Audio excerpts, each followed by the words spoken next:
Good morning from Los Angeles. Oops, my microphone is necessary. Good morning. Welcome to the channel. Friday. No action Friday, it looks like. Kind of market back to its old habits of grinding higher.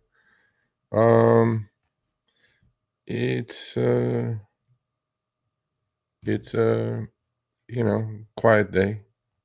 Pretty action-packed week actually. Did some trades. I will share those with you guys shortly. But let's go through the schedule. Every Monday, trading with Sergio live from 10 a.m. Pacific to as long as it goes, probably an hour and a half. Every Friday, power hour, 10 a.m. Pacific, 1 p.m. Eastern, live. I will put the link up if you guys want to join. Yes, happy Friday. And every Wednesday, I do a live stream for the members only. So members group is growing. I think we're up to 41 members. Thank you for the support. Members do get my trades live. In fact, I just executed a trade. So long story short, those members get live stream once a week as well on Wednesdays between 3 and 5 p.m. Pacific, depending on my schedule. But they do get it, and those are great. They get the chance to almost getting like tutoring session, one-on-one, and they come on and put their own ideas as well. We have some new members, newbies, new to trading, intermediates, a couple of advanced ones, myself. So yeah, if you build it, they will come, and it's growing. So I appreciate the support. The other thing the members get is they get a link to our Telegram chat group where I post the trades. Again, none of this is investment or financial advice. Let's get that disclaimer out of the way. So it seems like the market is adjusting to all this news. Volatility is kind of subsiding, which is good. Because it was even getting me kind of nauseous at some point. It is definitely been some sort of couple of months of the new administration. So I have a funny way of looking at this. For example, yesterday, Google came out with an amazing earnings report, like absolutely banger, blew it out of the park, right? And I had a position on it with the Google 2x ETFs on the upside, way out of the money calls. I think I celebrated too soon. They're not up today because stock is not up today. It's hardly up today. If we were in a bull market, that stock would have just absolutely exploded to the upside, as oversold as it was. Now, why is that? Well, what you did in the past doesn't really make any difference to the markets anymore, obviously. Well, that's been the case for decades. So what happens though, market's looking ahead. Market's always looking ahead. And the market is the best pricing mechanism, and it's figuring things out. So the price you see in front of you is the price it is. You just can't argue with it. And you may think it's right, you may think it's wrong, but you can't argue with it. A lot of people go broke arguing with the market, creating personal biases, saying, well, this should happen and that should happen. Well, market doesn't care who you are. Market doesn't care what you know. Market doesn't care how much money you have. The market does not care. So you got to admit, you have to understand that the market is always right. Okay. Again, it may not be, but at that second, when you're doing a transaction, okay, you are buying something, correct? There is somebody selling it to you. Now, when you're buying it, most of the time you're hoping whatever the underlying is, or option or equity or ETF, whatever it is, that it's going to go up. Well, at that second that you're completing that transaction, there is somebody with the complete opposite opinion of you selling it to you. Why are they selling it? Because they think it's going to go down. Simple as that. So when the transaction is done, your transaction is 50-50 at best. And that's the truest form of capitalism, right? There is a buyer, there's a seller. One thinks it's going up, one thinks it's going down, and somebody's going to be right. There is no, there is no other way to look at this. So markets digesting the news that we're getting. So going back to the Google thing, great conference call. Stock is up like only, I don't know, like 1%, 2%. So what I decided is that there is only one CEO for the next 4 years. Like it or not, there is one CEO. In my involvement of 30 years, I have never, literally never, seen one person hold this much power with an announcement or a news conference or a tweet. And we know who that is, right? That's President Trump. So for the next 4 years, whatever companies say, like whatever the CEO of Google said yesterday, it doesn't make any difference. Whatever Mark Zuckerberg says, whatever the CEO of Apple says, it doesn't make any difference anymore. What happens is that, though, President Trump's one tweet moves markets multiple percentage points. This I have never seen before. Okay. We know information has been faster, obviously. The dissemination of information is faster. Everything is faster these days. Trading is faster. The networks are faster. We're all doing it faster and faster and faster. But usually there is a balance. Well, that balance has been thrown out of the window now. With one tweet, with one announcement, with one news clip, everything changes. Momentarily, obviously. However, what happens is that markets have a way of digesting it. Initially, they will show a reaction, right? It could be a very violent reaction, like we had about a couple of weeks ago when President Trump announced that the tariffs were going to be delayed for 90 days. What happened? Face ripper rally. If you're on the wrong side, and the market has been going down, right? I mean, everybody's saying, oh, we're in a bear market, we're in a correction, we're in this. If you're on the wrong side of that face ripper, your account's blown, because by the time you blink, things have just moved, and that's because of speed, everything else. So for the next 4 years, we need to get used to this. We need to get used to this increased volatility and hope that we're not on the wrong side when a news announcement comes out. And for that, you have to change your patterns. You have to change your way of thinking. You have to change your way of trading.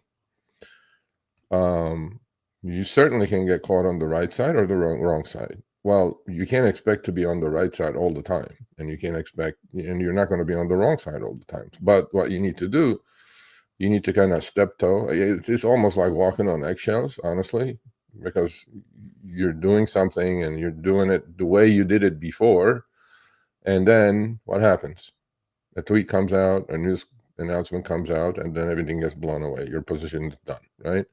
So in order to do that, you have to display more of the 3 Ps that I've been talking about a year or so since I started the channel. The 3 Ps: patience, position, and planning.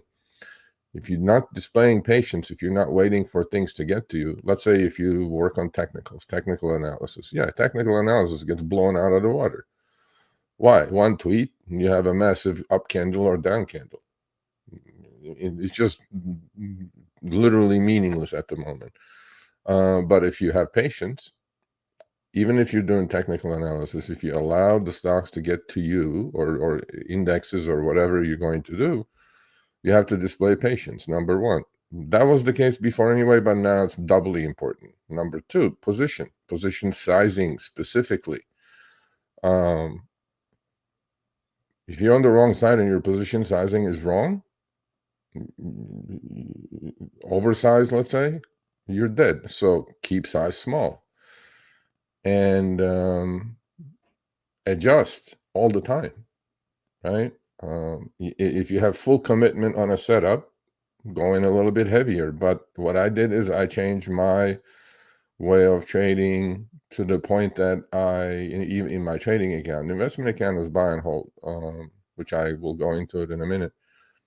In the trading account, you need to be, if you're committed to something, yeah, you can push, your allocation a little higher, but nothing like before. Before, I would just go in 40, 50% of the account would go in one position. Now, no. Now I decided this year, maximum 20, 25%. And that has to be the setup of a lifetime. So on other positions that I'm not fully, I'm committed to it, obviously, because I'm doing the trade. But what I'm saying is that the sizing has been cut to half. So now I'm going about 10 to 12% of account value, because I have a 6-figure trading account. So, 10 to 12% is quite a bit. Let it be options, let it be stocks. My thing is, I cut that down to 10 to 12% now. That's number 2. The second P, which is position and sizing. Number 3, planning. Yeah, you can have all the plans in the world until the tweet shows up or the news announcement shows up, right? But again, that goes with the first one, patience. Have a plan, have an idea of what you're going to do, so you're not scrambling when something hits the news wires, right? Have a plan, have an entry plan, have an exit plan, because the volatility is so high that maybe a stock that you're looking to buy 10% lower could literally get there in about a matter of minutes. So do you have the plan? Okay, you told yourself, if this gets to here, this is what I'm going to do. Well, you still need to do it. You can't change your mind. You can't go through, paralysis through analysis. What you have to do is, that's the plan you have, and pull the trigger, right? So at that point, a lot of people get gun shy, right? Oh, he said this. Oh, he said that. Oh, this is what happened. I'm like, no. If you had a thesis and you structured your trade correctly, that was your plan, execute the plan. Unless something is completely out of whack, such as, I don't know, some war starts somewhere or whatever, then yeah, you just put things on ice. So those are the 3 things that I have adjusted to, and this is what I'm going to do for the next 4 years, because there's only one CEO. You can change everything on a momentary basis. Although it seems like the tweets are a lot less now. The rhetoric is a lot less. The back and forth is a lot less, okay? Because I'm pretty sure there are a lot of smart people in the administration, and they're getting to President Trump and saying, President, we need to cool this off a little bit.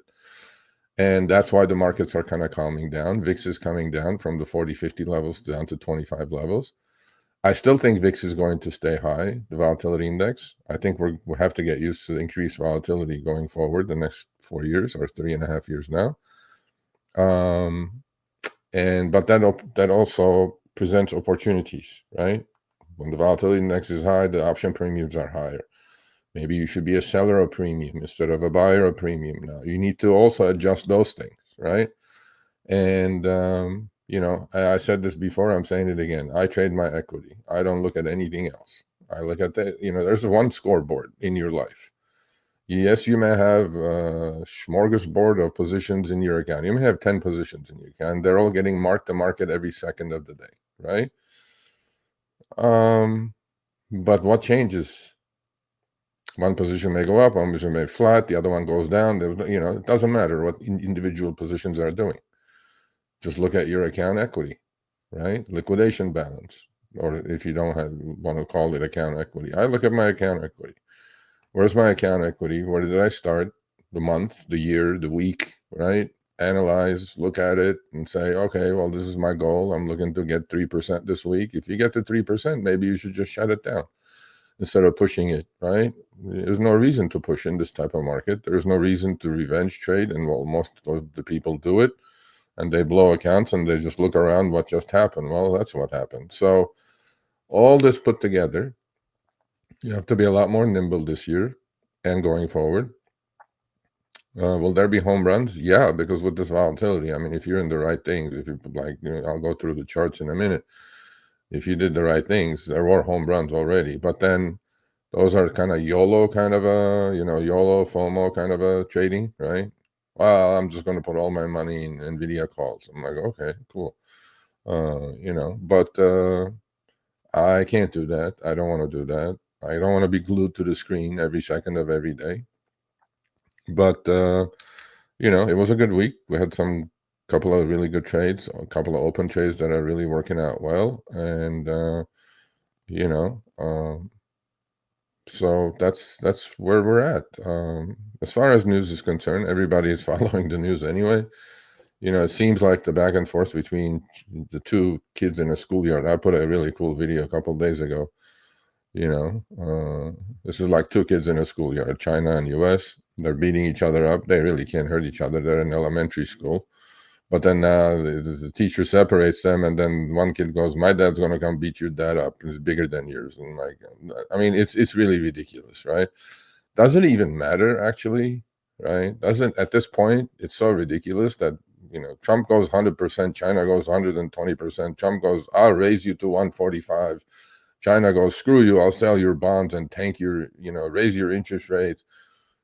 Does it really matter? Does any of this matter? Yeah, it does. What it does is that it's going to affect a lot of average Americans' pocketbooks, because if these tariffs, July 2nd, by the way, is the 90-day, uh, timeline that they put up when they delayed the tariffs for the globe except China.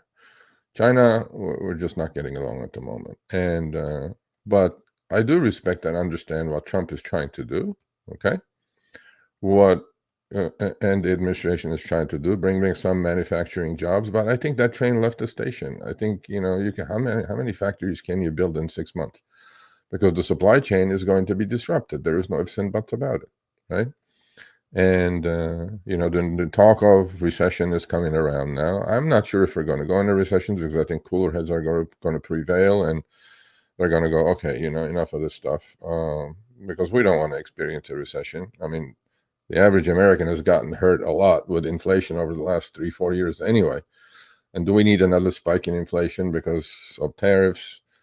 Are tariffs actually directly related to inflation? I am really not sure. I mean, price shocks are, but inflation is something that's sticky, like a gum under your shoes, okay?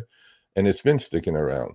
Yes, once the tariffs go into effect, if they do in those 90 days, July 2nd, 4th of July is being Independence Day, but they had Liberation Day already, they called it, when they announced all these tariffs. I don't know, all this, semantics really to me, nothing more, nothing less.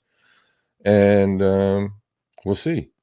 But yeah, I mean, I'm still nicely green for the year, survived this disaster.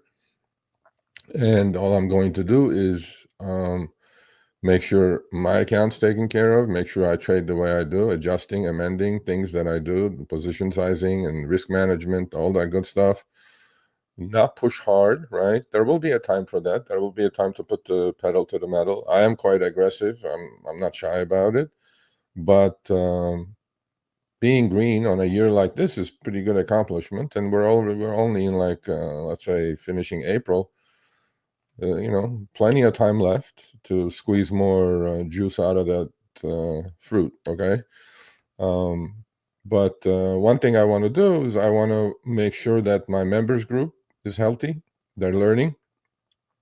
They're adjusting. They're understanding.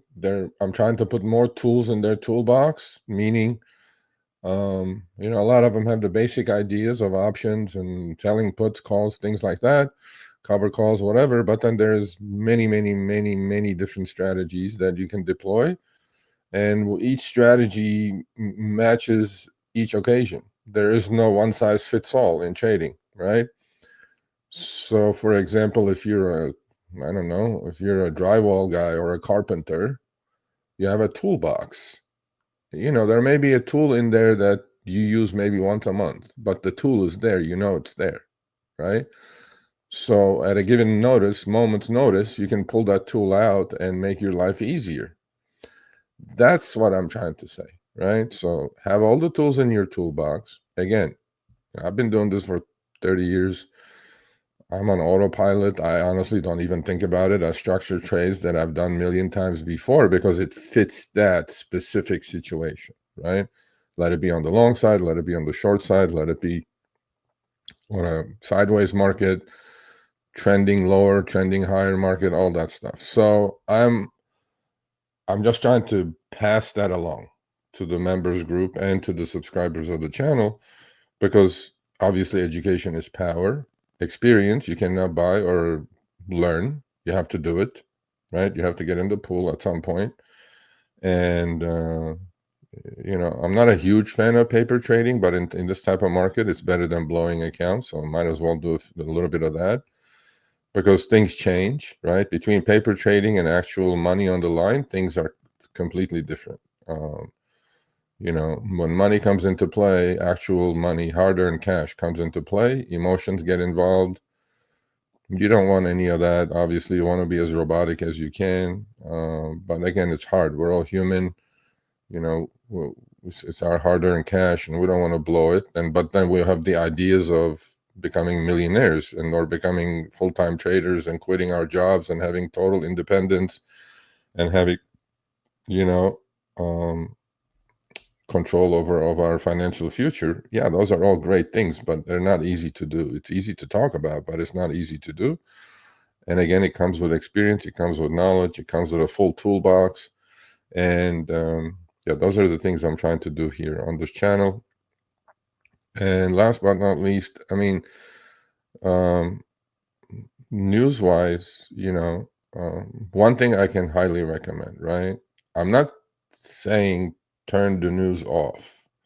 I'm not saying it's total noise, okay?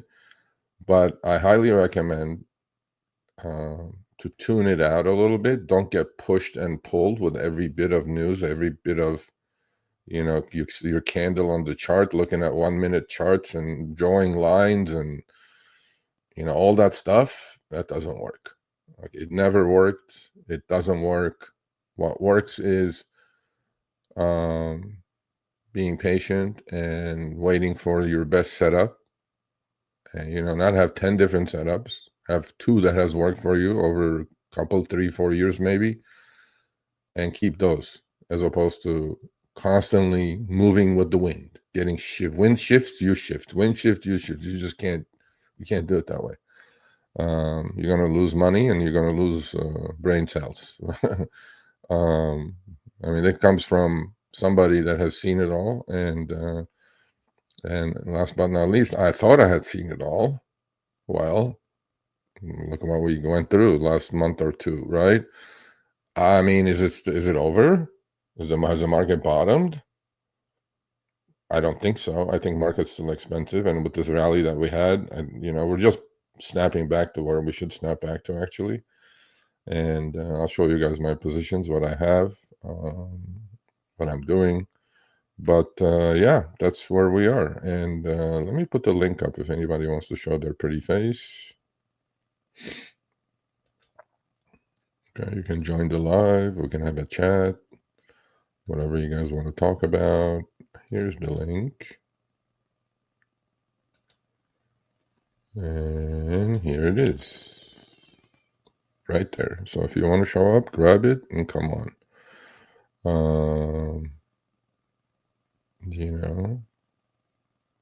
Okay, so I'll go through the chat. Hey, Kuber, good morning. Good morning, Luis. Vic, good morning. Ryan, good morning. Hello. Vic G says he's... Yeah, but see, you're just getting emotionally involved. It doesn't matter. It does not matter. We're all in it to make money. The childish behavior, I mean, to you it's childish, to more than half the country it's not. That's what you have to kind of figure it out. There's no sides in this. There's no right side or wrong side in this. Mojo, turning into a rinse and repeat. Yeah, if you did your MSTU, you're definitely rinsing and repeating. Didn't see SPX 03. Yeah, you have 0 DT options on Robinhood. Okay, cool. Do that. You don't need level 3 to do 0 DTs. Well, depending on what you're doing. Hey, Mike, what's up? So, yeah. And let's go through the charts and what I'm doing. Let's go. Hopefully you guys can see this. All right. We're at 55.25. We're rallying. We're ripping higher, which is good, but I'm about to actually buy some more puts.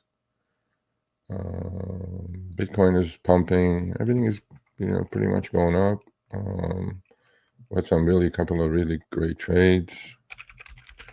I was long 200 options of GGLL, and it's like nowhere, but we'll see what that goes. Actually, let me go add to my puts that I just bought. There's the monitor. These are my positions. Yeah, Robinhood is kind of frozen, or I'm frozen when something happened. Okay, here we go. Okie dokie. All right. So I'm long 200 July 45 GGLL calls.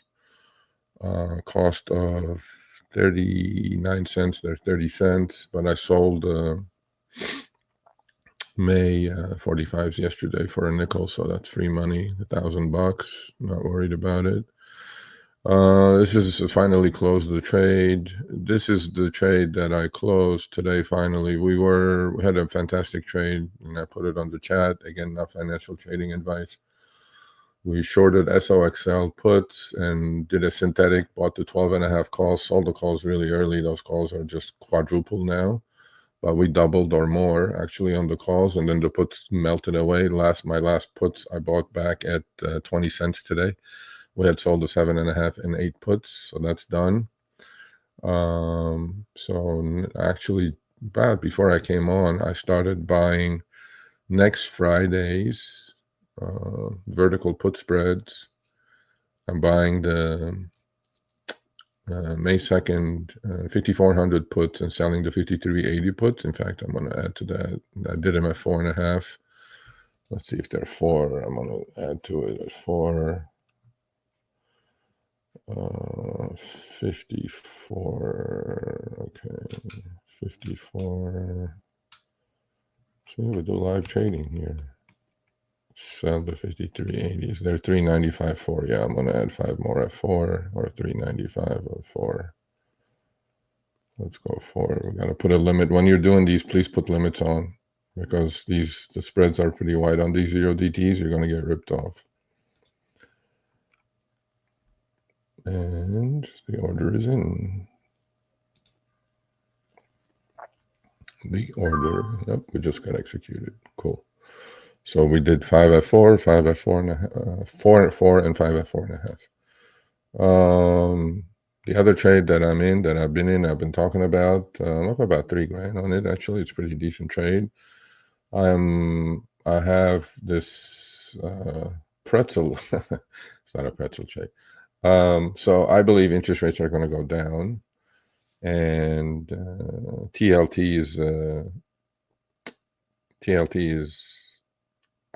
inverse ETF of the 10-year note, and so I kept doing it at credit. So I am short the March 2026 puts, 85 puts. With that credit, I turned around and bought the March 95 2020. These are all March 2026, going out a year and a little bit less. Leaps, obviously. I'm short the 85 puts, long the 95 calls, and short the 110 calls. I think TLT is going to get about the 108 to 110. That's where the rates are going to be 3.5. If we go in a recession, rates are going to go lower. If the tariffs are, lifted, inflation is not going to kick in, so bonds should rally. Fed should cut the rates, because Trump is saying to Jay Powell, cut the rates. Jay Powell goes, take a hike.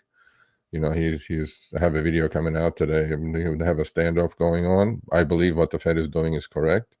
Once this tariff thing is finished, and what they're saying is we're data dependent, but long story short, my thesis is rates are going to go down for multiple reasons. The only way rates are going to go up is inflation comes roaring back. Actually, Fed raises the rates, and I'll either take a loss or small gain and get out. But at the moment, overall, the trade is up, and I have 25 lots going on each, obviously. So I do these simultaneously. So my credit in so I'm short the 25 March 26 puts at 530. They're 390. So that's where bulk of the profit is at. I'm long 25 of the March 95 calls at 345, and they're 340. And I'm short 25 of the 110 calls at 84 cents. They're $1. So overall, we want TLT to go up. So we're at 88.78, up a little, up about over. So this is going to be a slower trade. This is not like your usual stock, okay? So you guys have to understand that. And but you want TLT to go closer to 95, obviously. Now, three things can happen here. March 22, 26 shows up. I did these, by the way. So if you add the put credit side and the 110 credit side, that totals about $6.10, $6.20, 530 plus 85, 615, and deduct the long call debit value out of that. So I did this about 275 credit to the put side, and obviously if TLT goes up, the calls that I'm long are going to go up, the puts that I'm short are going to go down, blah blah blah. So you guys understand. So basically I'm getting paid to play, and I like this position quite a bit, and I have 25 lots. That pushes me to about 20% of my account allocation, which is just about my max on any position, but I may add a little bit more if TLT goes back to 86, 87, 85 range. So that's where we are. So I did the SPXs live. So what is my cost on that? My cost is $32.88 on the 5,400 puts and $28.63 on the short side on the 53.80 puts. I did them at 4.5 and 4, so I should be then 425. And right here, 32.88 minus 28.63 is 425. I think market has rallied to where it should rally, and so again, this is a vertical put debit spread, options expiring next Friday, short term obviously. But these things move. These things move fast. So what I'm doing is I put up $4.25. Okay, let's just look at numbers. I put up $4,250, and my wing is 20 wide to make $20,000. So if by next Friday or before, SPX is 53.80 or below, 4,250 is going to turn into 20K. If it's not, I don't have to wait. Obviously, market drops 100 points today. The debit spread will go from 425 to 625. I may take that profit. So that's what I'm doing. I'm looking for a pullback, actually, maybe early next week. So that's why I chose the next Friday expiration. And yeah, those are the positions. I'm literally 85% cash, maybe more. Yeah. So, there are things to do that I'm going to do. So let's go to the charts. Actually, let's go back to the screen. Let's see if you guys have any questions. So I want some of you to come on today, hopefully. I joined, but I'm driving. Okay, no problem. Okay, nobody wants to join. Anybody wants to join? There's the link up here. Right here, people. Where is it? Right here. Okay, let's go back to the charts. Let's go through some individual names. I'm watching what I'm going to do. I have a Palantir trade coming up. Maybe you guys would be interested in that. Here are the charts. Yeah, okay, so let's look at the big version of these things. All right, this is the SPX. Let's look at SPY. Here's SPY. Let's adjust my charts real quick. Yeah. All right, so we adjusted the charts. Okay, so what do we have here? We have had a crash. Let's not sugarcoat it. Then we had the Trump pump right here this day. And then we kind of retested, and then now we're approaching resistance level. There's a gap up here about 50, right about on SPY, but SPX is a little different. Anyway, so SPY resistance about 555. We're about 551. So this is the proper thing to do. You know, test the snapback. Let's see if we're done for good.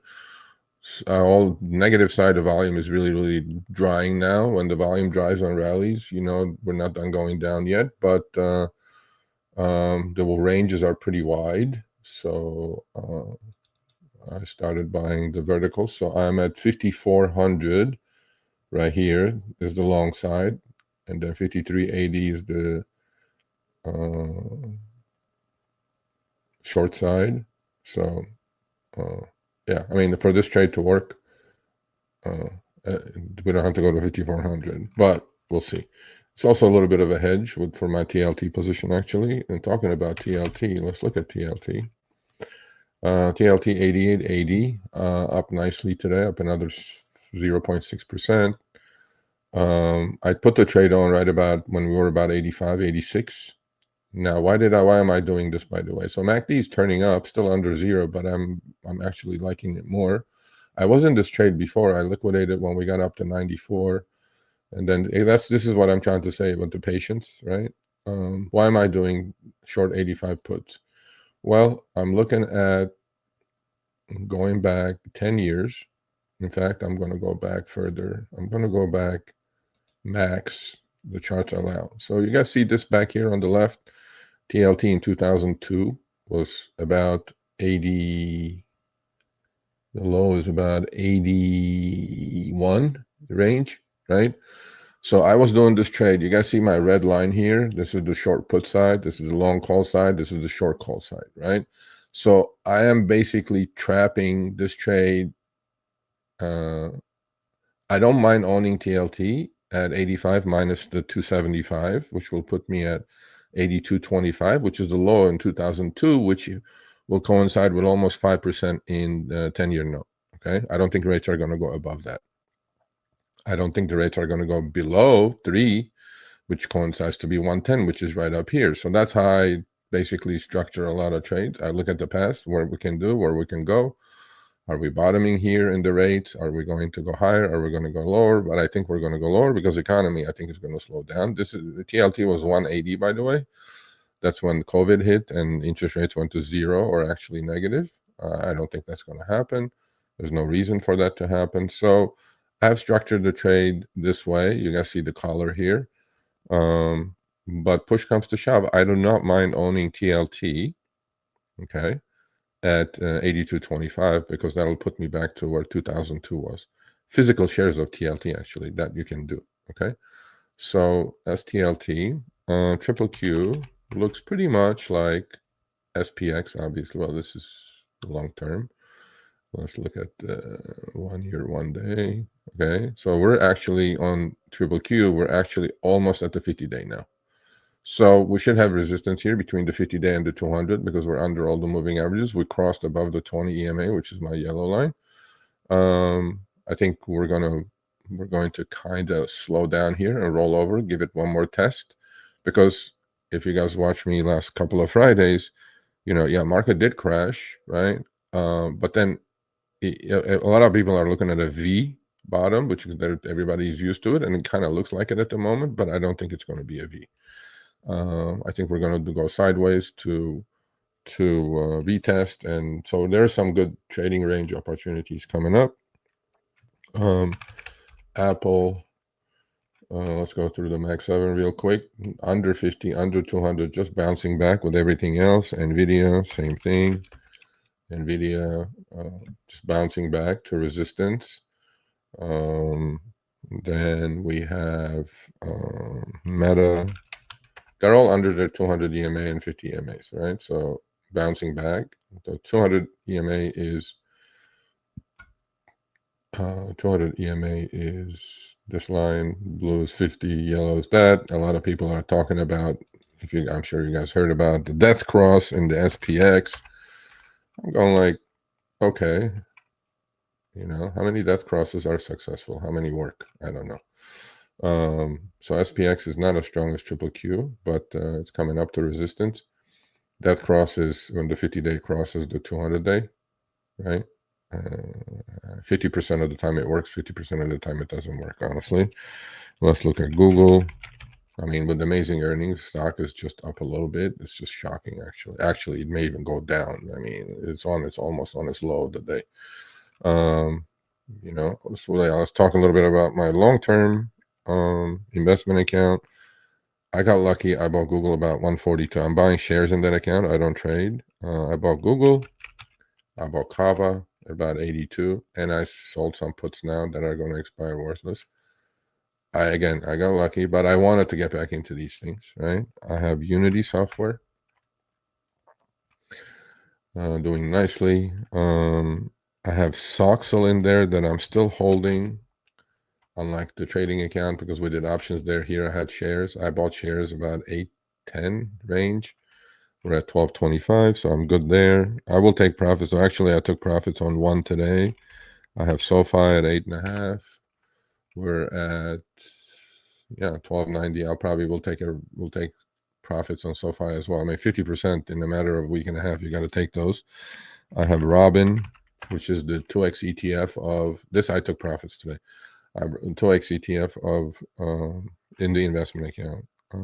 I have Robin that I paid, I think, $7.75 or $7.25. 15.83. That was a double. You got to take those.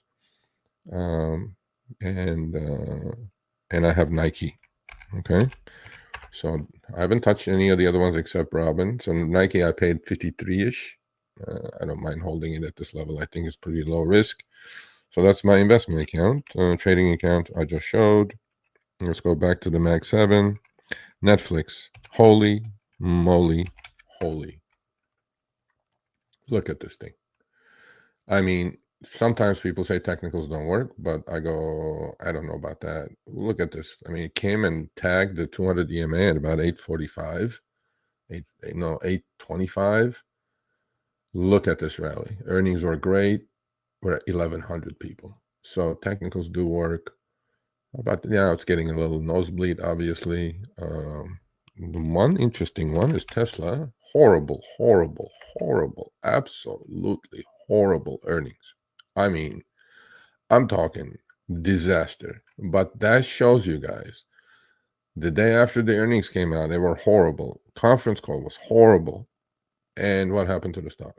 That's outperformance for you. That means it was done. And now it's actually going, it's right at the 200 EMA. It's in resistance. Okay. Up big today, but 290, 292 range is resistance. We're at 283. We have an established multi-point downtrend that we're kind of trying to break out of. Tesla is a sentiment company. You cannot look at fundamentals of Tesla, trade Tesla. If you did, you wouldn't be touching it here. But so clearly there was a base established here. So I can even draw this line now. There is one line going back 3 years. That's the ultimate uptrend. But now, if you draw this line, you have that descending triangle that we're breaking out of. We're going above the 50 EMA. MACD is turning up, still under zero. But that's what I've been trying to say, that, outperformance and underperformance is key. You need to pay attention to what the market is telling you, what the stock is telling you. If you listen to the conference call, you would have been shorting it the next day and you got your face ripped. So you can't look at things and make it personal. Yes, you have an idea. Yes, you have a bias, but it's just that. Look at the price. Price tells you. Palantir, another face ripper. Although Palantir, I'm going to go short if we get it. I mean, earnings are coming out, so I was short this before, made a ton of money. I'm definitely going to go short again after probably the earnings come out. So the higher it goes, I have a 4-legged trade that I will put on the members group. I'm just watching it at the moment. But again, if you look at technicals, right? Again, 2020, hindsight's 2020. But the trade you should have done, or you could have done, is you come and tag the 200 EMA. That's in the 67, 68 range. I mean, we're at 110. Okay, so the moves have been incredible, and but if you bought it and wrote it up, wrote it down, wrote it up, you're back to even. If you're trading, you would have made a fortune. So what else? A couple of my favorites, they're bouncing into resistance as well, which is Upstart. I mean, look, this is 96 to 30 to 48. Okay, I mean, your stocks are moving like 40, 50 points now, not percent. But like the same thing with the firm, 82 to 30 to 50 now. You just got to be there. And you're going to say, Sergio, yeah, it's easy to say because you're looking at the chart. That's why I say, yeah, charts tell you the past. They don't tell you the future. But when I bought Robin in my investment account, which is the 2X ETF, I looked at Hood's chart, HOOD, right? Robinhood. Now it's into resistance right here. So that's why I sold Robin. I mean, if it goes higher, great. It may get up to 55, but now I wouldn't short it. I really like this company, but when I bought it, it was down to here, right? And I go, okay, most bang for my buck. Do I buy Robin options or do I buy Hood options? I'm like, no, I'll just buy the stock. It was down to $8. Okay. So that's what I'm trying to say. Just look at your tools, put as many tools as you can in your toolbox, have all the tools, and then execute. What else? Oh, of course. How can we not talk about Bitcoin? This is the IBIT, which is Bitcoin is getting a nice little push last few days. Actually, I think, I'm DCAing Bitcoin. You guys can watch the old videos. I've been DCAing all year. I've been in Bitcoin since 6 years ago. I had never bought Bitcoin until this year, and I decided I'm going to DCA into it. Every Monday, I buy $100 worth of Bitcoin. It's part of my portfolio. I like it. And IBIT is the BlackRock ETF, the most liquid one. And who cannot talk about MSTR? And we're bouncing. And do I trade MSTR? No. What do we trade? MSTU. Remember that, guys? Selling the puts, selling the calls. Getting, that thing hit, look how many times I traded MSTU, okay? Thousands of shares, right? And because I'm leaving these labels on, Vic, now because it's not bothering me anymore. It's ridiculous, really. Look at all these buys here, right? I mean, you have to trade. You know, I mean, what else is there? There's the buys, there's the sell, there's the buys, there's the sales. They're all done through options. Sell the puts, get assigned, sell the calls, get called away, all that good stuff, right? I haven't done it yet, but on the pullback, I'm definitely going to sell maybe higher strike puts now. So yeah, this thing moved from 345, literally. I mean, we're at 7.5, right? That's because MSTR moves with Bitcoin, and MSTU is 2X ETF of Bitcoin with slippage. You guys always keep in mind there is slippage in all these things. Yeah, I mean, that's where trading is at, man. You just do your thing when it gets there and hope that let's see what's happening with SPX. All right, let's look at our monitor trade screen. What do we have? Hey, we're up $550 on the SPX verticals that we did. Should I take the profit? See, that's why you gotta love the markets, man. You gotta love the markets. You're your own boss. Nobody can tell you what to do. You pull the trigger. You're good. You're good. You're not good. You're not good. But so we're at $500 on this trade. We have 10 verticals. I can take the $500 and go have a good dinner with the wife and the kids. That's an expensive dinner. Yeah, I'm gonna hold the GGLLs, but I don't have anything else, honestly. I covered my short puts on Soxo, sold the calls, synthetic. If you guys don't know synthetic, I'll explain it to you when I get to the main screen. I'm long TLT. These are March 2026. Now, if TLT gets to about 93, 95, I will definitely look at where we are. I may trim or do it, but my ultimate goal is hold this as long as I can to ride it to 110. That's why I did the March 2026s. This is not a short-term trade, and this is not a nosebleed trade. This is patience trade. All righty. Let's take a look at the chat. All right. Good afternoon. I joined, but I'm driving. Okay. 6th like. Well, thank you, sir. Thank you. I see you. I think, aren't you on TJ's group or something? Right? I see you quite a bit there. Well, hope you did the TLT, Midwest Cannabis, because I was on his program and he was, I think, asking people, what's your best trade or best stock or whatever. And I put that one up. Yeah, cool. Hope he's doing well. I'll probably show up again. I'll probably show up once every couple of weeks on his live streams. He does a lot of live streams. Ryan Montgomery, my long-term account, I have about 48,000. And a couple of weeks ago, I was down about 7,000. Yes, you would be. Actually, that's not that bad. I rebounded back about 45,000, mainly in ETFs and single stocks. Okay, well, look, do you, yeah, you guys are cash secure puts types of people there. You got to take directional bets in this type of market, Midwest cannabis. You know, cash secure puts in this type of market is kind of dangerous to your health unless you keep rolling and kicking the can down the road. I'm not against it. I just don't think it fits this market. You got to take directionals. There's so much money to be made with directionals. Okay. Yeah, Ryan. I mean,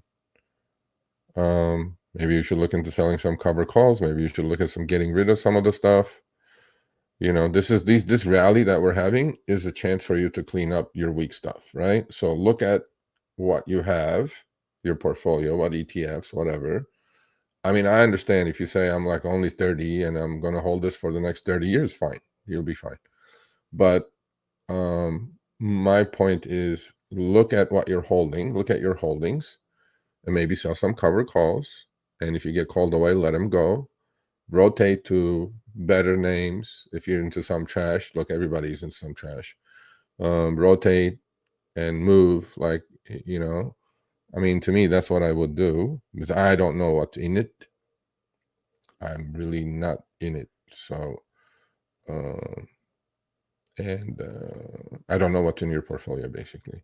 Reading the books, and I'm not really. Yeah, you gotta educate yourself. But I encourage you to join the members group. You're getting me for a Big Mac. I mean, you're getting 30 years of experience for a Big Mac, bro. I don't know.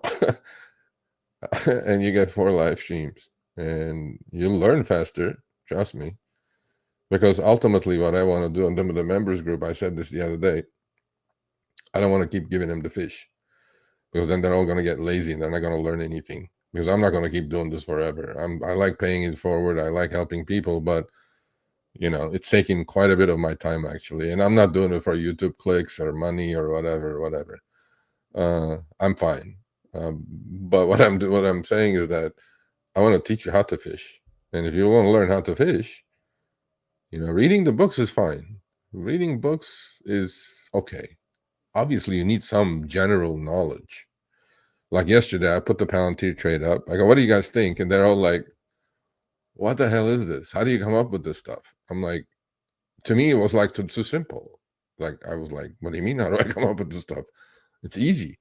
Then I'm thinking, you dumb shit. You're thinking like everybody knows what you know. People don't know a quarter of what I know.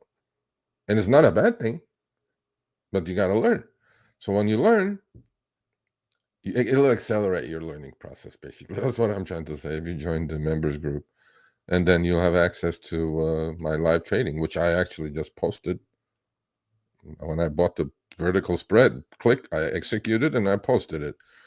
Now, again, none of it is financial or trading advice. And I also will post when I exit, by the way. So I'm not doing like saying, okay, here, just I'm in the pool. You decide when you get out. No, I'm going to do what I'm going to do. What I do is not for everyone. You have to do your own due diligence. Just because you know you may have made money on a couple of trades that when you followed me, the next one could be a banger loser. So the thing to me is, if you're going to follow me with my trading, which you can follow on the community page, by the way, I post my trades positions every Monday, Wednesday, Friday, but that's not live. There's a delay there. Live, click, send. This is what I did. You guys decide to do it on your own. Your account size, your risk tolerance, all that matters. Okay, so yeah, I mean, I can't give you financial advice, obviously, but you should look at your own portfolio, individual issues, equities, stocks, and trim maybe, because this rally may not last that long. Again, over long periods of time, things should be okay, very long periods of time. But I also have a feeling that we have the lost decade in bonds and stocks. Okay. Some of you may say, well, what are you talking about? So we have given up what we gained last year in 2025 already. And if we do go in a recession, we're going to give up another 25, 30% without a question, because market's not pricing a recession yet. Well, market starts pricing in a recession, we should be about 4,300 on SPX. We're at like 5,500. That's another 20% solid from here. And by the time market goes down 20%, your individual stocks are going to go down a lot more, right? Because the beta on those is higher. So you need to look at it. You need to trim. You need to sell some cover calls, create some income if you can. If you have round lots, I don't know what you have. So, but to me, again and again, stocks are to be bought and sold. There is no reason whatsoever for me at my stage of my life and what I know, what I can do. Stocks are to be bought and sold. There's no reason for you to buy a stock at 5, ride it to 15, back to 7, back to 15, back to 5, back to 15, back to 20. I'm like, what's the point of that? You know, and it's not going to happen overnight. Obviously, it takes time, but buy and hold forever has changed. Unless you're like in your 20s and you're creating a great portfolio for yourself, you're dollar cost averaging into ETFs and things like that. Yeah, by all means, it works. It's the best thing you can do for yourself. Have a retirement account, have a investment account, have a trading account if you want to dabble into a little bit of trading, whatever. But yeah, read the books and if you want to accelerate your learning process, join the group. Because you learn. I mean, school of hard knocks there. So I don't sugarcoat things there. But anyway, so yeah, that's where we are. Who is here? Vic is here. Let's add Vic to stage. Hello, Vic. You're muted. You're still muted.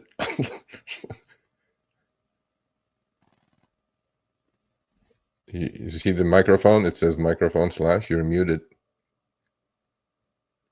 Can you hear me?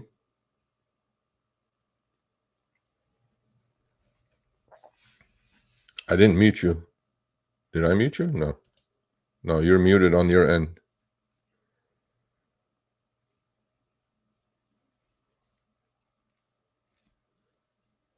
No? I see the microphone. We can't hear you. You want to go back out and come back in? Let's try that one more time. Yeah. Because I can see your lips move, but I don't. There's a microphone with a / in it. I'm assuming you're on mute somehow. But you can hear me, right? Just shake your head if you can hear me. Okay, cool. Cool. So Vic is one of my members. He was like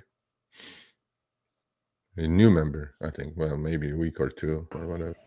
Okay, can you hear me now? Now I can hear you. Okay, sorry about that. I No actually worries. had the YouTube. I was trying to unmute on the YouTube screen. That's why. Oh no, yeah. So Okay. see, I can hear myself now. So what I'm going to ask you is, go to YouTube, turn the live stream off. Don't watch yourself. Just be on StreamYard. Just turn it off. Yeah, just click X and then get out of YouTube. It's closed. Okay, cool. Okay. Yeah, this way. So how are you doing today? Sorry, Good. I wasn't able to get on earlier. I'm doing fine. I mean, I'm quite disappointed with my Google options. I mean, it's like I didn't want to say anything, but I've seen this before. Like what they do is they crush the IV and then it doesn't. Stock moves your way and then nothing happens. Yeah. You even lose money sometimes. I'm like, but I was going to hang in there. I bought 10 of those and I got out. I no, don't look it up. Yeah, I wouldn't keep holding on. I'll just take a break even, whatever. Look, option trading is very different than stock. Yeah, I know, but yeah, I'm doing this to follow you, and like you just got done saying, I'm following to learn how to do this for myself, because we all have our own way of doing things. and you pick Yeah, things up from everybody. And I got my own gig going, so to speak, and I'm loving this. I've learned so much from you in the 3 or 4 calls I've been on. Thank you. yeah, no problem. What I'm saying is that sometimes, you know, um, I mean, I've learned this obviously the hard way, but the best trades I have made in my life, and when I'm talking on the desk, right, when I'm trading with the company money and Mm-hmm. I'm managing hundreds of millions of dollars, and my point was, I'm wrong too. I mean, I'm not going to be right every time. It's We all, impossible. Impossible. But what I'm saying is that um the best trades I've made were the trades that I go in the hole right away, right? And yeah, then they come back to maybe a little loss or a break even, right? yeah, Every time I did not take those, boy, did I eat it. And then I cuss myself out. And now, so what I do is, first of all, when I'm doing something, the point I'm doing it is so critical point that whatever I'm doing should work immediately, literally immediately after I do it, right? uh, It's not my expectation. yeah, It's the reason I'm doing it there. There's a reason, like the SOXL trade we put on, right? mm-hmm. There was a, and I explained what I did, right? Yeah, That should work immediately. If it doesn't work, one, that means something is wrong. Number two, though, if it goes against you, which it could, and then it comes back to you a little bit and saves your butt for a break even, you get out. You get out. And then once in a while, it will be a fake, and then they'll just rip the right way. And you go, oh, I shouldn't have gotten out. And then they'll like you go like, oh, okay. No. Don't play these mind games. yeah, no, Again, the best trades, even with 10 options at 30 cents. Yes, it's not that much money, but I hate losing. So I would just take my, like, if we do get a bounce, yeah, I know you have time until July. I would just take a nickel loss or break even and go sayonara. There's always another one to do. You know what I yeah, mean? yeah. That's what I did. I got out at 40 plus. So But, yeah, yeah, I'm doing the looking same. for, it I've got doesn't sound like you. Tesla 277.50 today, and same thing. I'm hoping it's going to pull Tesla back. is breaking. Tesla is breaking out, man. I don't Worst know. case scenario, I'll roll it at 5 or 4. What do you have on Tesla? I got the 477.50, so it may pull back by the end of the day. But I'll just roll it. 477, I'm sorry, 277. What? 277.50 call for today. You bought the call, or you No, I'm make a sorry. call, or Cover call. so you own the shares and you have a cover call. Yeah, yeah. When did they expire? Today. Today? Yeah. Today? Yes. Okay. What are you gonna do? You're gonna kick the can down the road? I'm going to wait and see what it's at that last 15 minutes. I may roll it. I may Okay. let it just get called away. I wanted to. I didn't I'm really lose telling them you, yet. But, I may actually short Tesla when it gets up to about 290, 292. okay. Um, you know, I love this comment, by the way, Robert. Thank you. I appreciate it. Good info. He doesn't say, no, bro, I'm already rich. I don't need to get rich. Uh, that's my house in the back. That's my pool. I live, I have a beautiful life. I have no reason to make money on YouTube. YouTube is a bullshit place, but I'm doing it because I just like doing it because I have another channel that I do it for. So I go, this is like a cool extension actually to my other channel with over 200 and some 50,000 whatever subscribers. But the point is, YouTube, there's no money in YouTube. And I know this as well as anybody, I believe, anyway. So good info. It doesn't sound like he's trying to get rich. No, definitely not. He's trying to keep people. I love this. I think I'm gonna put this on my desk, print it, and put it up there. I'm trying to I'm definitely trying to keep people from getting poor. 100%. Because I'm telling you, if you could have gotten so poor with this 25% crash that we had, you don't even know half of it, man. I'm telling you. So sometimes, yeah. Anyway, so yeah, Tesla, man, Tesla is just it's a weird animal, man. I It mean, is. that had to be the worst earnings on the planet ever. They're And the then, best at surprising and doing the opposite. I swear. well, but you're new to the channel. I've been saying this for like months now. I go, there's two things in the market. It's called outperformance and underperformance. Google, for example, is underperforming. Amazing earnings, right? Yeah. Tesla, garbage can earnings, garbage can conference call, and stock goes up 10%, right? So that's what I always say. The market is always right. You could have listened to the Tesla conference call and you could have shorted the shit out of it the next day. And what happened? You get your face ripped. Yeah. The price is the price. Don't argue with the price. Yeah. Period. It's no buts. That's why I love the market, because you can say, oh, Google earnings were great. I'm like, yeah, stock's only up 0.5%. Tesla earnings were horrible. Great, stock is up 20% from the low. I'm like, okay, that means one is outperforming for whatever reason. You don't have to be able to find a reason, Yeah. and it's underperforming. That's a key indicator to watch, and it's very easy to detect, right? Specifically around earnings times. Bad news, stock goes up, it's done going down, period. Yeah. Good news, it goes down, we're just starting to go, right? And underperformance and outperformance is a key way of looking at things. So yeah, so we'll see. But today is kind of a flattish, kind of boring day actually.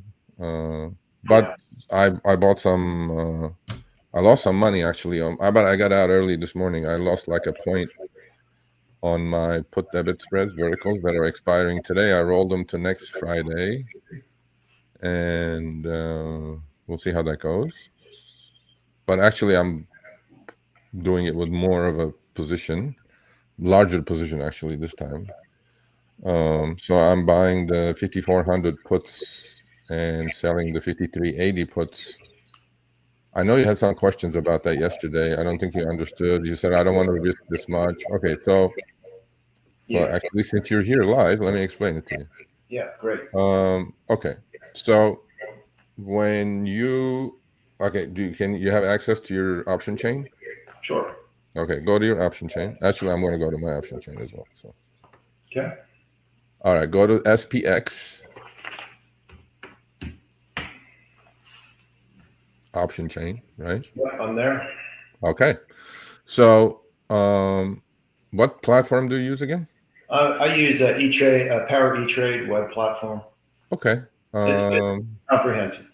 Okay. A lot more than Robinhood. Okay, cool. All right. So yeah, you can do it on Robinhood. Robinhood's UI is really excellent. So when you look at your option chain, what I want you to do is, you can transact trades simultaneously, right? 2 legs, 3 legs, things. You know how to do those? Yeah. Yep. Yeah, I can. Okay. I can do. All right. So go to next Friday, May 2nd. Okay. Chain of SPX. Yep. Okay. And then go to 5,400 strike.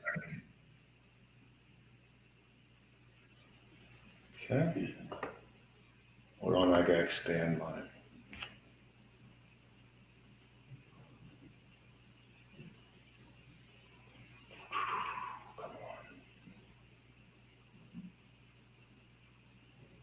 Come on. I got to scroll all the way down there. Okay. Yeah, go to 5,400. All right. I got a 0.289 delta right now at 37.80.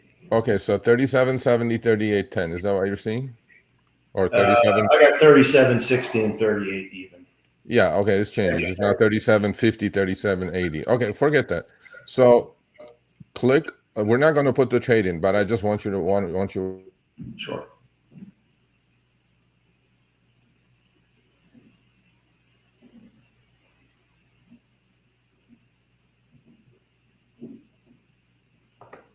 Did I lose you?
Okay, I'm back. Are you back? Okay. My power went out. Yes. Look. Okay, turn the YouTube off, please. No, nobody booted me. No. Oh, look at Vic talking shit. Sergio's reach. No, R-I-C-H, not R-E-A-C-H, sir. But with poor internet. No, my internet was good. It's just my power went out. Literally, just poof, power went out and just came back on. Yes, Midwest Cannabis, you're correct. Power went out. Yes, I didn't pay my bill. Yeah, unfortunately. Yeah. That's what happens when you just lose money in the market. Yes, Mojo. You got it right, Mojo.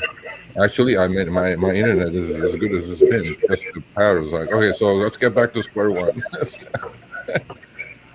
Can you hear me, Vic? Yes, I'm at the 5,400 in the options. Okay, so 5,400, right?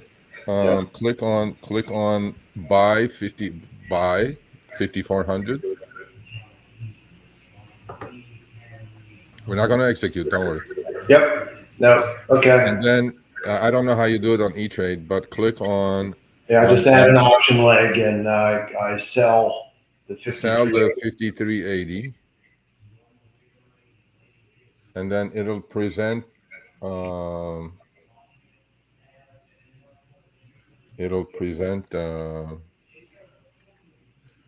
a debit.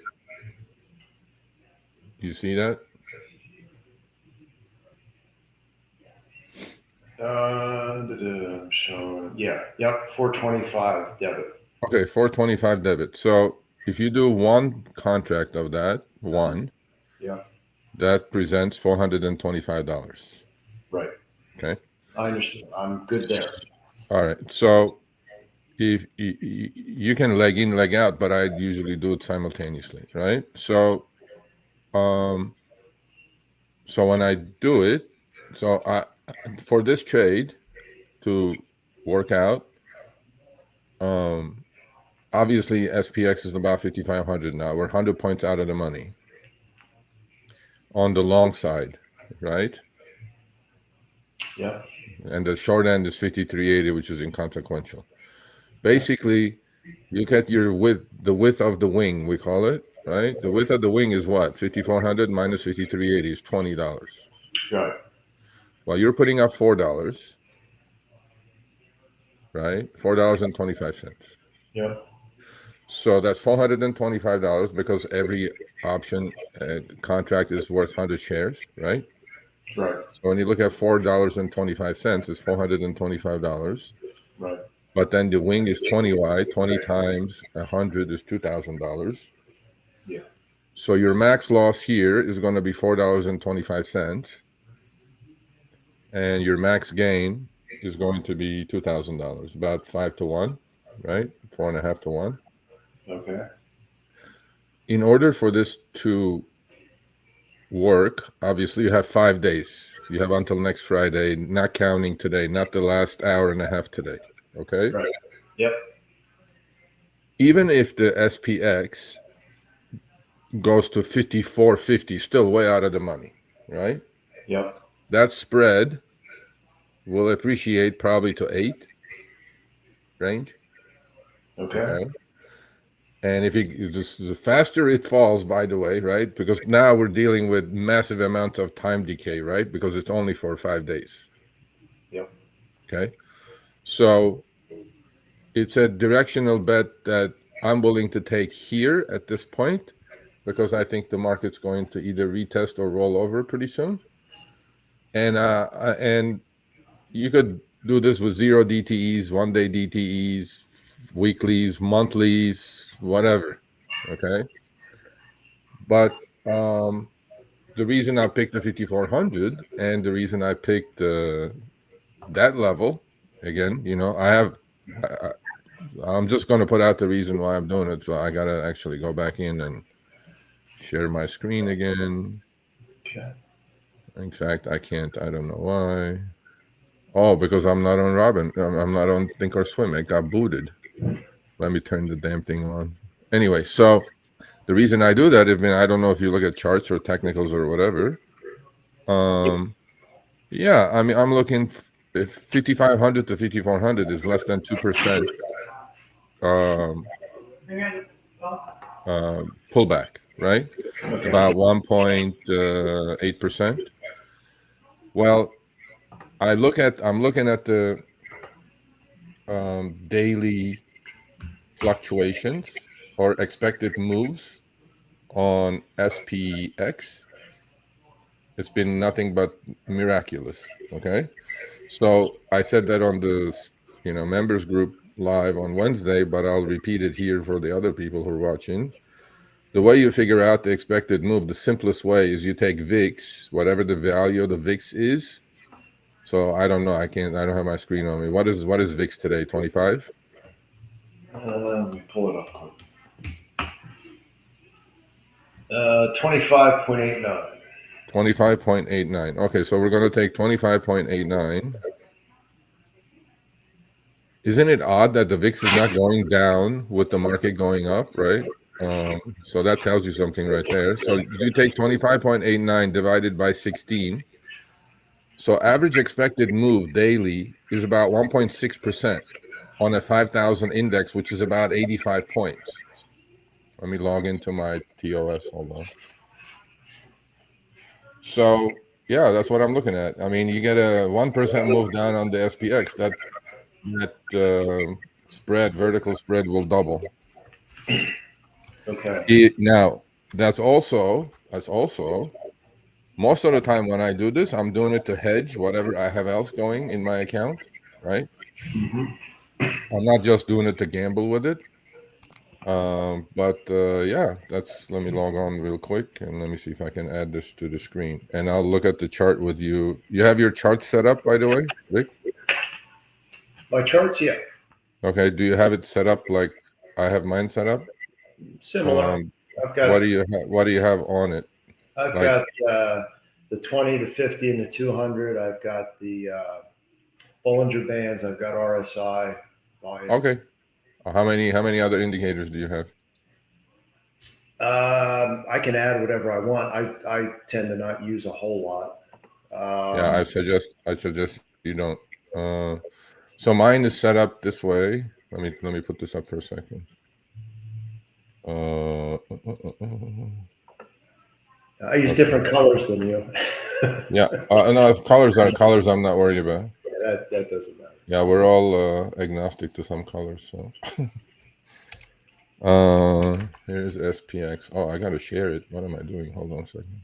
Yeah, mine's very similar to yours. Okay, so I'm gonna present my case, why I did what I did, where I did it at. So, give me 1 minute. Share the screen. Here's the screen. Share. All right, and I can see. here's the screen. You guys can see the screen, right? Yep. Okay, cool. All right, so this is the SPX. So the expected move of 1.65% on a 5,000 or 5,500 index is about 100 points a day that the SPX is going to move. That's why these YOLOers are making good money now if they're on the right side with these zero DTEs, right? Every day the market's moving about 100 points. And today is actually the lowest range that we had today, right? Looking back 10 days in a row. In fact, we were higher when VIX was at 40. Market's expected move was about 2.5% a day on a 5,500 index. There's 125 handles, 150 handles. That's ridiculous, right? So the day Trump pump came, when the index was at 5,000, the 5,400 zero DTEs were a dime, like literally a dime. Like you could have bought 100 of them for $1,000. Okay. That $1,000 turned into close to $100,000 within a matter of half hour. I'm not saying anybody do that or do this. I mean, you can do whatever you want. It's your money. But what I'm trying to say is, okay, so here's my reasoning. This is the SPX. This is the index that we're looking at. We rallied from about 5,100 to about 5,500. We're at 5,516. We have resistance coming up at 5,558, 5,550 range. Okay. And I'm looking at gap fill of about 5,350 range, maybe halfway down from the rally that we had. And all I'm looking at is I pull back to like 5,350, and then I'll capture that 20. But it has to be in the next 5 days. Obviously, I have a time constraint on this. It's not unlimited amount of time, right? Yeah. But even if we pull back, and one of the main reason I did this is because now we're above our 20 EMA. I use EMA, by the way, exponential moving averages instead of SMAs. Okay. Simple moving averages. It's your choice, but EMA is more reactive. It reacts faster. Okay. So that is at 54.10. Well, that's all I'm looking at is to pull back to support. Let's say the market has bottomed. We're in a bull market again. Okay. Support now should be about 54.07 all the way down to 53.50. Well, that's massive. That's about exactly, 2.5% from here.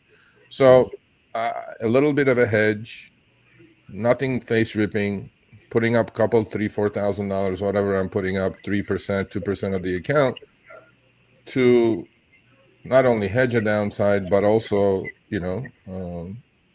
kind of have a directional attitude, right, with limited risk and 5x upside. So that's basically the idea. So Okay. technically, a pullback to 50 to 54.10 anytime between now and Friday, because these options are not going to go away because high implied volatility, the IV on these options is staying around 30. So it's not going to melt to nothing. Okay. So that's why I gave myself 5 days. And that's the reasoning behind it. But every time I do a trade, I do it this way. I walk myself through, why am I doing this? What are my levels? Do I execute? What do I do if it goes against me? Where do I cut my loss? Like I cut my loss this morning with the 1 DTEs I did overnight. I lost like $800. I'm like, okay, fine. But then I have other things in the account that are going to help me not only recover that 800, but also make money, at the end of the day, be green at the end of the day. So that's the way I look at things. I don't make, first of all, I make sure I size correctly. And more importantly, I make sure that whatever I'm doing has some reasoning to it, some sort of reasoning to it. You know what I mean? Yeah. Okay. So let me answer a couple of questions. Mojo, you just talk shit to me, man, all day long.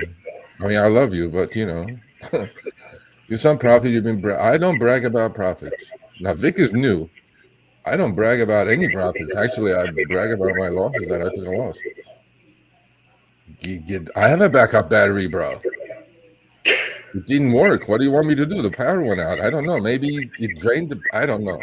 Or at least a generator. No, generator. Let's not go crazy here. Power outages are very rare in my neighborhood. Although my neighbor did put Tesla batteries in her garage and solar panels. So when the power goes out, she's the only one with power. So I may look into that actually and help Tesla go up some more. Luis asked, Sergio, did you SPX? Potentially, I didn't see because I was doing this. Did it really get up to 795? Holy shit! I would have made $3,000. Did it really? I don't know, buddy. Sorry. This is the dangers of doing live streams and power outages and things like that. I would have definitely taken 795. Wow. Holy crap. Okay, fine. I missed that, I guess. So Vic, if that happened, you see the speed of things moving, right? You have a little rug pull and then things like doubles. Yeah. I'm like, 425 to 795. If that's true, I left $3,500 on the table. What can I do? 1:45 p.m. Really? No, I didn't see that, buddy. I was doing the live stream. I was talking some shit to YouTube. Sorry. Well, sorry for myself. Thanks for letting me know, though. Yeah, if I was watching, I would have definitely taken that $7. But anyway, so that's the trade, right? So you said, oh, I don't want to put up $2,000, whatever. You can put out $400 with one option, or you can change your strikes a little bit differently, right? Actually, the one I actually wanted to do was 54.50, 54.40 for $3, Okay. right? And that will like go to 10 like this because that's my wing. I don't know what price it's at now, but 54. I put an order at 3. I didn't get filled, so I then went down to 5400, 53.7, 53.80. Um, obviously, the closer you are, the closer you are to the index price, the strike closer you are. You have to narrow your wing, but then your upside is not going to be like 5-1 or 4-1. It's going to be maybe 2-1 or 3-1, right? So that probably did go to 10 or 8 or 9 from 3. I didn't do it, but now I have the 5400, 53.80 on. Okay. And you're going to say, well, when do you get out? Um, well, 7 would be good. But yeah, on any rock pull, these things, these SPX options are so fast moving that I'm like, I have no concerns. The other thing is, let's look at those options and let's just look at some of these. Go back to your option chain. Uh-huh. Okay, let's put this up. All right, let's go back to the option chain.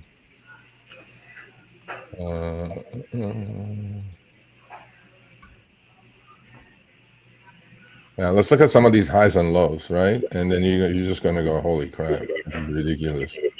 Well, let's not stick to May. Let's look at today's expiration, 0 DTs, right? April 25. Okay. Let's click on that. We're at 55.20 now. Yeah, we did have a rock pull. I see it now. Oh, yeah, we did. 55.20 all the way down to 54.70. No wonder they got up to 7.95. Shit. God dang it. You guys cost me money every which way. All right, so let's look at some high lows and entertain ourselves a little bit. Okay, so index is 55.22. So let's look at the 5400 puts and then 5600 calls. So we're right in the middle, just about, right? Okay, so 5400 puts. Are you looking at these highs and lows, sir? 5400 puts, high $7.80, low 10 cents, which it is now. Think about it. Wow. That's today's expiration. And let's look at the 5600 call, which is 80 out of the money. Yeah, those didn't move that much actually. They were nickel low and $2 high, 5600 calls. So yeah, man, these things move. These things move. And yeah, let's see what. See, now there should be like probably 4 or less. So if they're about 3.5, I'll buy another 5. Yep, that was the rock pull right there. I missed it. I completely missed it. See, that's another thing. That's another lesson for all of you that are learning this game. You entered the trade at 4, 4.5, whatever it was. And what is your exit? Like today, what would you be happy with? Would you be happy with 80% today? And just throw in a gift order because it's going to die at the end of the day. Not a good till cancel order, day order, right? You never know. You never know. And if I had done that, which I didn't, obviously, and we came right to the VWAP and we just bounced from there. And I'm looking at a 2-minute, 1-day chart. And there's your VWAP. And I mean, we just came and kissed it. So Vic, this is the thing I was trying to tell you. On this pullbacks from 55.28 to 54.85, which not even a 0.5%, right? See what happened? How that spread moved from 425 to 790? Yeah. Yeah, so that's what we're trying to do. We're trying to capture a little rug pull here and there uh, with a minimum, with fully knowing what our risk is, and that's what we do. Okay. So what's your red line there? The VWAP On the 2 minute. on your chart. Yeah. Okay, hold on. Okay, give me 1 second. My VWAP is 54.85.84. It was, and now we're actually retesting the high. That was then, and then he came and kissed it right here earlier today at 54.59. Yeah, you got to pay attention to that. Yeah, I didn't do it. It's my fault. It's okay. That'll be another like rug pull. There'll be many rug pulls between now and next Friday. And all I'm looking for a little quick rug pull for a double or here and there, right? And I like these trades because implied volatility is high, and the way these things move, they will always give you a save your butt. You know what I mean? In fact, let me see where these things are at. They're higher. I'll add to it, honestly.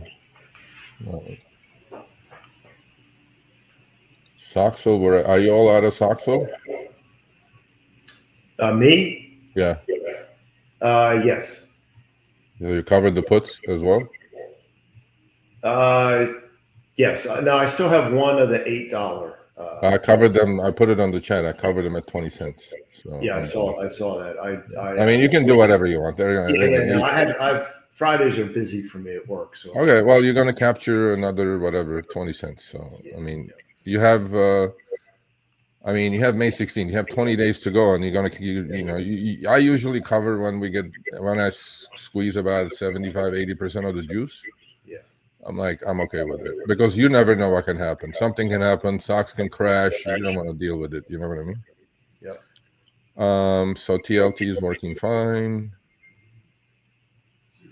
Okay, I was up $500. Now I'm down $250. So let me see if I can do this for like 3.5. I'll put another order at 3.5. So buy.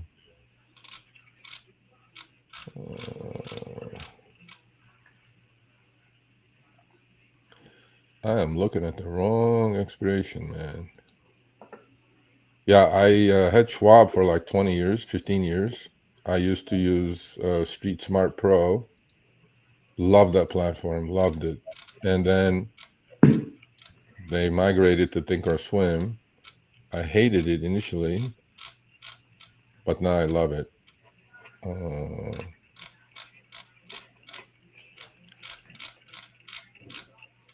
53.80. So we're at 395.4. No, I did it at 4. I don't think we're gonna get there. I'll do 5 more at 350. I usually leg into these things like 50 cents at a time because I'm not trying to figure out where the top or the bottom is. But I'm looking at it in a range-wise, right? Range-wise, I'm comfortable taking a shot. But whoever tells you I nailed the top and I nailed the bottom, run the other direction. Anyway, so yeah, that's what I'm doing. We missed the rock pull. We missed $3,000. I would have bought some shoes. On RH, I have SPXL, SPXU, XPXU. What are you doing, Mojo? What is wrong with you? Hold on a second. I have it. I'll get it for you. Robinhood support. Thank you for calling Robinhood support. SPX.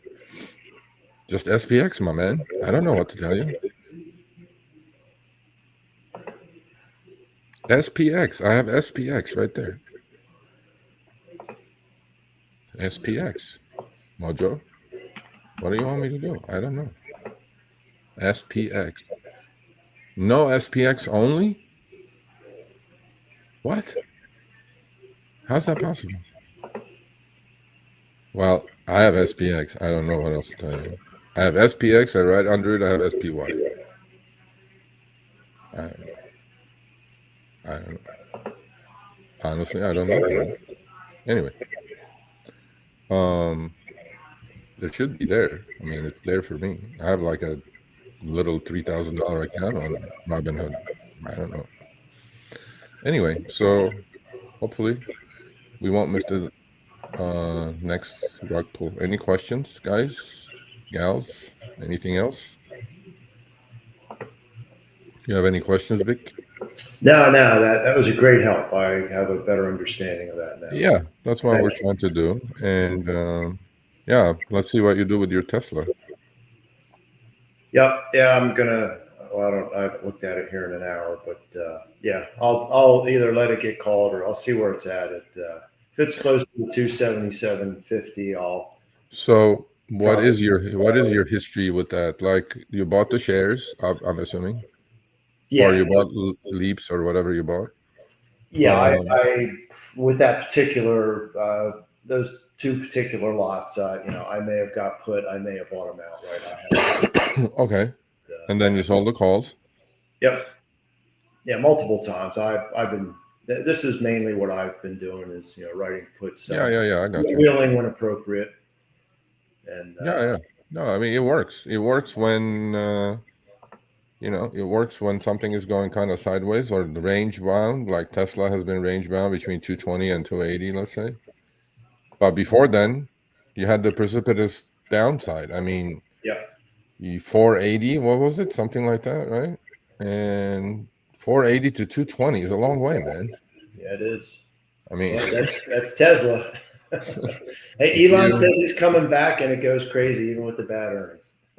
honestly, even when I mean, look, I love Elon, don't get me wrong. When Elon was around, the car sales have been going down anyway. I mean, there is a lot of good competition around the world for EVs now. Yeah, And my 2 cents about it is a lot of people say Tesla is not a car company. I mean, until it's the robots come and all yeah, the shit, it's a car company, and the car company is funding everything else that they're doing. yeah. I mean, The what do you robots. want to do? How long was it till the Cybertruck was going to be out like 3 years in a row? And it finally came. Yeah. So, Elon promised, I mean, he's necessary to this world. I hope he lives forever. Okay. Yeah. He's a But brilliant he man. promises quite a bit and then he doesn't. He delivers because what they're doing is extremely, extremely complicated shit. I mean, nobody else is doing it.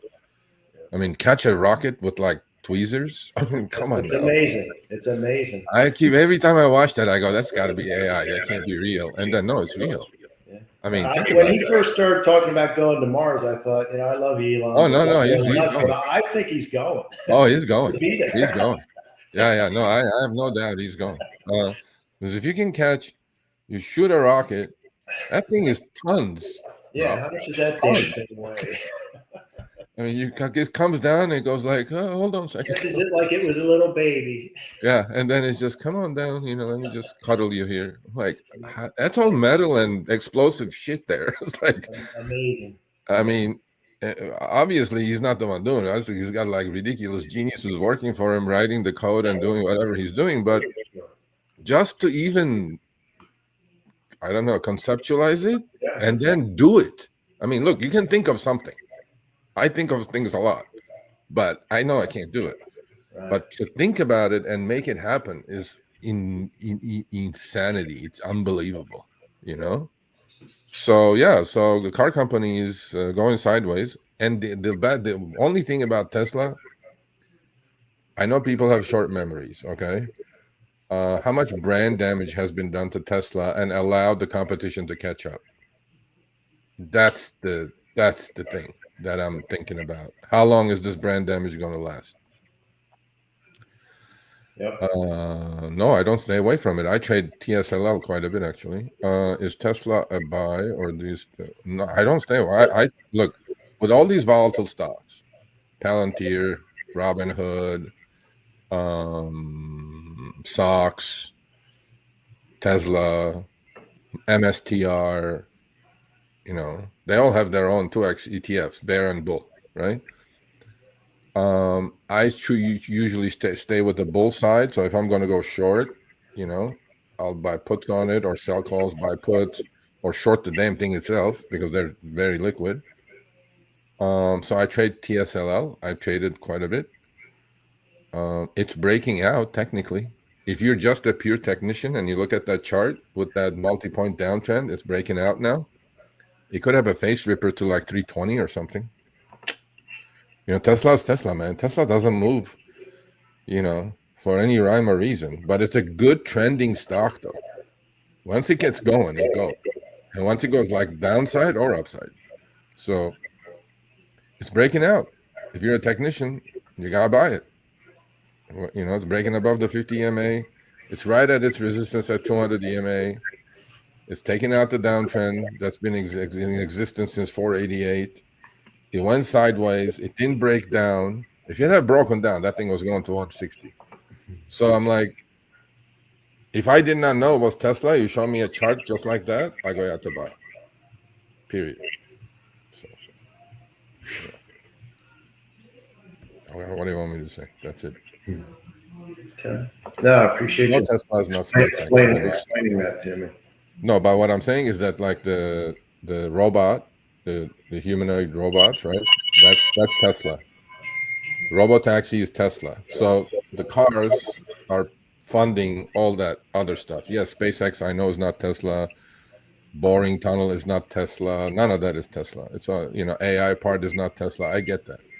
But you know, Omnibus, the robot, is getting funded by cars, basically. That's part of Tesla. Or the vans, or the trucks, you know, autonomous shit, and what is that called? The cyber cab. That's all Tesla. And money has to come from somewhere to fund all that research, all the factories to be built. I mean, it's coming from the car sales. That's where it's coming from. So I don't know. But fundamentally, you can look at Tesla. It's like, yeah, it doesn't make sense. But it's breaking out. So maybe we'll do a trade. I don't know.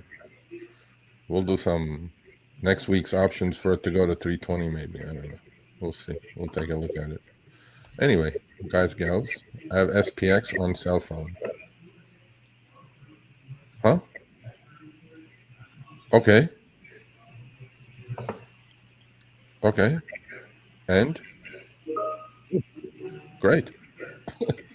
Oh, you have it. You don't have it on your PC, but you have it on your cell phone. That's interesting. No SPX on RH. I don't know what to tell you. It's right here. Right there. Anyway.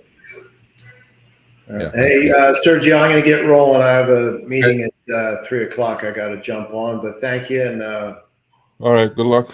We'll see you guys on Monday.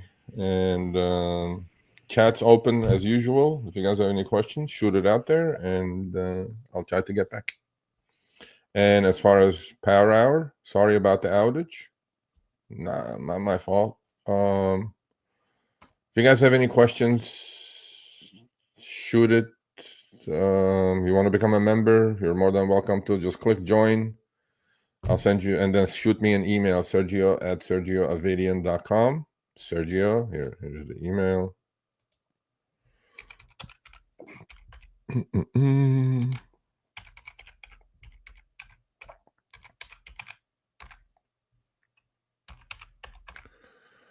.com. It's the email. I'll send you guys the Telegram chat group link. Okie dokie. All right. Thanks for the support. Please put a thumbs up. Please share. And stay healthy.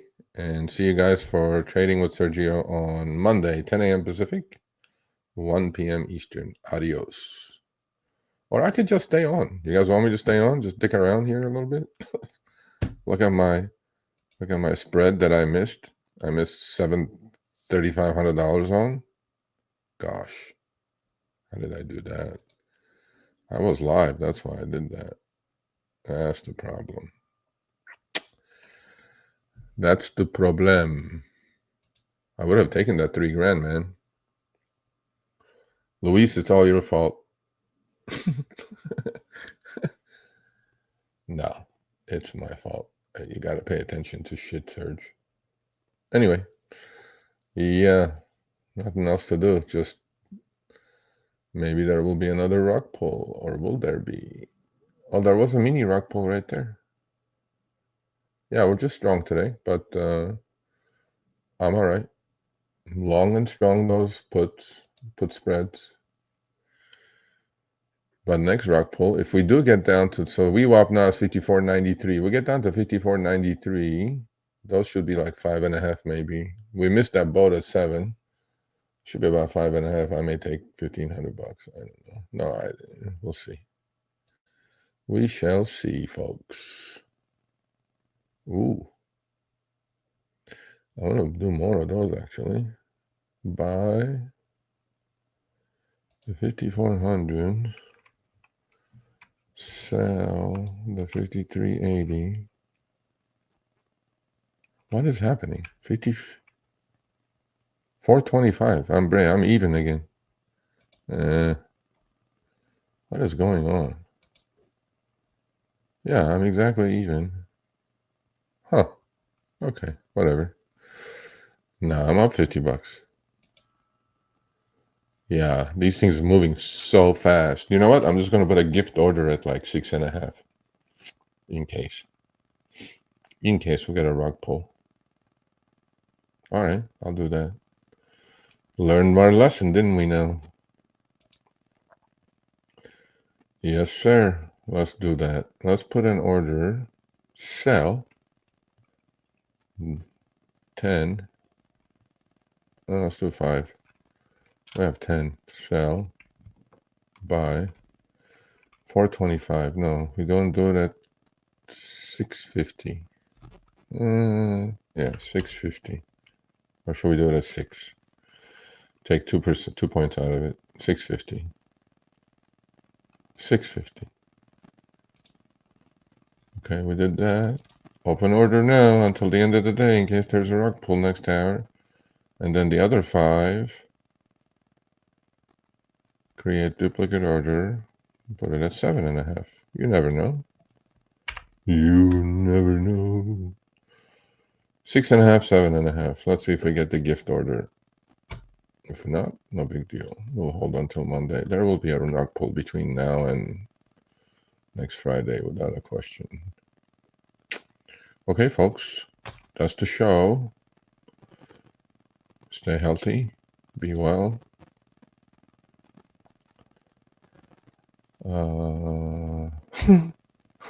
Stay on. Okay.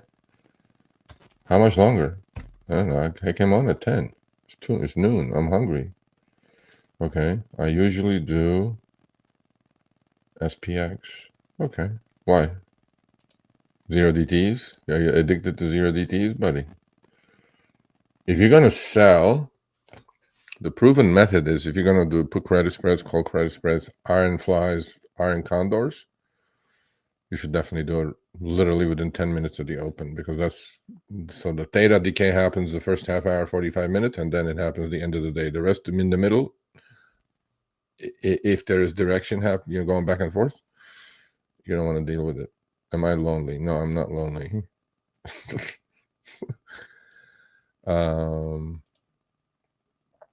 Sharks Tarot. Before pause the live, you were talking about shorting Tesla at 290. Can you elaborate more? Sure.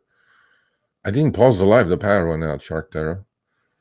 Okay, let's talk about it. Let's look at the, so the way I trade is I have a thesis, I have a structure, structure a trade, and then go with it. But somebody asked me, would you buy Tesla? It's breaking out. If you're a technician, it's breaking out. I wouldn't mess with shorting it here. Let's take a look. Might as well have some fun. Here's SPX. Here's Tesla.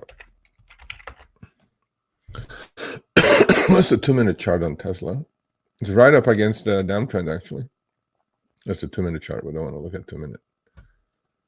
We want to look at 1 day. All right, here's that. Here's Tesla. You guys can see this, I hope. Clear downtrend. No question about it, right? And here's the base at 212, 215. It bounced once, bounced up to 292, exactly the 200 EMA. Okay, pull back to 215, bounce back, big Trump pump, pull back to 222. Earnings come out, stock goes up, and now it's taking off. You guys see this downtrend right here? It's sticking its head above it. The candle is. I don't use candles, by the way. I do what do you call it? Bar charts. To me, it looks like this kind of a consolidation phase that needs to happen on Tesla. I may be wrong, but resistance is at 200 EMA, which is at 293.51. So we're at 285. So we have about another 7-8 points to go. That's the 200 EMA. Last time it got rejected there and sold off 60 points. Also, right there, the high for that bar is 291.85. So between 291.85 and the 200 EMA, which today is at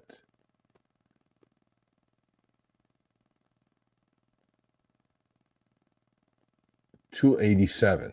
Okay, so between 287 and 291, which is this high right here, we have resistance, and we're at 285. We're really close.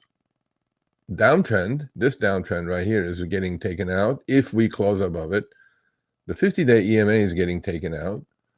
The 20 EMA did they get taken out. So the last wall that we have here is between 287 and 291. If you're going to short, I'm not telling you, I may do it. If you're going to short, you wait for that price. Okay, it's a limited risk trade, you know, and you take a shot for it to retest the lows again, because I am, you know, we had a little bit of this kind of a 6 months, or how long is this, from July of 2024 right here to literally October, middle of October. So about 3 months, stock went sideways. Yes, it had nice rallies in between and pullbacks and things like that, but it went sideways. I think it may do one of these. And if it's not going to do one of those, then you have a limited risk trade by shorting it here. About, not here, 87 to 91. And how can you do that? You can do that by buying some put spreads, put debit spreads. I wouldn't suggest naked calls. Or you can do some call credit spreads. Let's say 290, 295. You sell the 290s, buy the 295s. Call credit spreads, limited risk. You know your risk is 5 points. Many different ways. The most aggressive way is sell calls, buy puts, but that's just like nuts if it's really breaking out. And you'll know if it continues to go, if it goes above 292, next resistance is at between 325 and 366, but let's go 325. So I mean, this is pretty clear to me that you could take a short shot, but it's going above moving averages. Last wall is at 200 EMA at 287, which is right about there. We close above that, we're going to go. So I'm not bearish on the stock. Technically, it looks bullish. The only bearish part is MACD is under 0. And when MACD is under 0, it needs to get above 0. That's the only negative thing I'm looking at. And the volume is kind of anemic, actually, right? On the sell-offs, the volume is pretty heavy. On the rallies, is pretty slow. But that's it. That's the only look I have on Tesla. I hope I answered your question. All right. So Shark Stero. Hopefully I answered the question. All right. I'm going to take off. I'm going to go have a cup of coffee. Watch what happens the rest of the day. If you're a member, thank you for the support. I'll be in the chat. It was a good trading week, actually. I can't complain. So that's it. See you guys Monday for Trading with Sergio.